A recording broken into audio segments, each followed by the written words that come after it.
The First Omen is the first movie in the Omen franchise. Wait, that's not right. The First Omen is a prequel to the original horror classic, The Omen from the 70s. I'm here watching it with my mom today. By the way, if this background looks familiar, it's because it makes an appearance in our channel trailer. This is the same theater where I saw Cloverfield for the first time. If you're new here, welcome to Movie Health Community, the internet's #1 source of health warnings at the movies. Before we talk about whether The First Omen is any good or not, let's talk about if this movie is safe for photosensitive audiences. The answer is no, The First Omen is not safe for photosensitive audiences. And this is a really frustrating one because you spend a good chunk of the runtime thinking, oh, there aren't going to be too many strobe effects. Or, okay, we've got this one scene behind us, that's everything. No, that's not the case at all. There's a scene at a disco that does start off safe, so when you get to a disco, just know you're safe at first. As this scene progresses, there are extreme strobe lights that come up. These continue through 2 songs.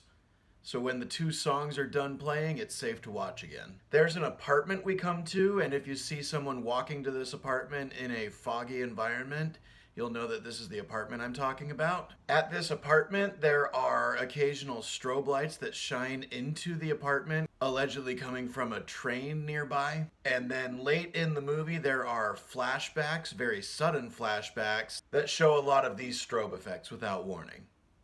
So for flashing lights, we are giving The First Omen a 9 out of 10. Heavy caution, a lot of unpredictability with that. In a surprise to no one, there is quite a bit to talk about with mental health warnings in this movie. The main thing being that there is a graphic close-up of a childbirth that happens about a third of the way into the movie. There's an open head wound shown in this movie. There is a person who dies by suicide on screen. Over the course of just a couple of minutes, there is a very visceral car crash, a person vomiting on screen, intense body convulsions, and a syringe piercing somebody's skin. Finally, and this may be the most important one, there are 2 scenes depicting a ritualistic sexual assault. Now that we've got the things you would need to know out of the way, let's get to what you want to know, which is this movie any good?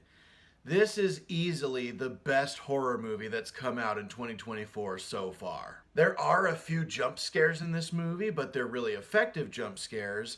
And what this movie depends on a lot more is a slow build of a sense of dread that just gets bigger and bigger as the stakes get higher throughout the movie. The period that this movie takes place, in this case 1971, is really immersive and really well done. There are a lot of people in the background who have hair a lot like I do. And the practical effect work just looks amazing in this movie. So if there is CG in this movie, it's definitely an example of being used as a tool to enhance other effects rather than what the movie depends on. If it sounds like you can handle this movie and you like horror movies, definitely check this one out. This one feels like it'll be a really good companion piece to the original Omen film. That there won't be too much dissonance watching a movie so old right after watching a movie so new. I am going to give The First Omen an A-.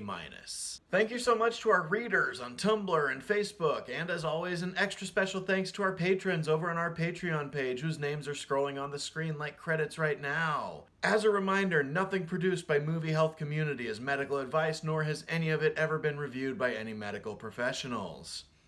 Be sure to leave a like on this video, hit that subscribe button, hit the bell icon if you want to be notified when we post new videos, and leave a comment if you have anything to add to this discourse, especially if you disagree with anything I've said. We love hearing from you. And as always, stay safe at the movies.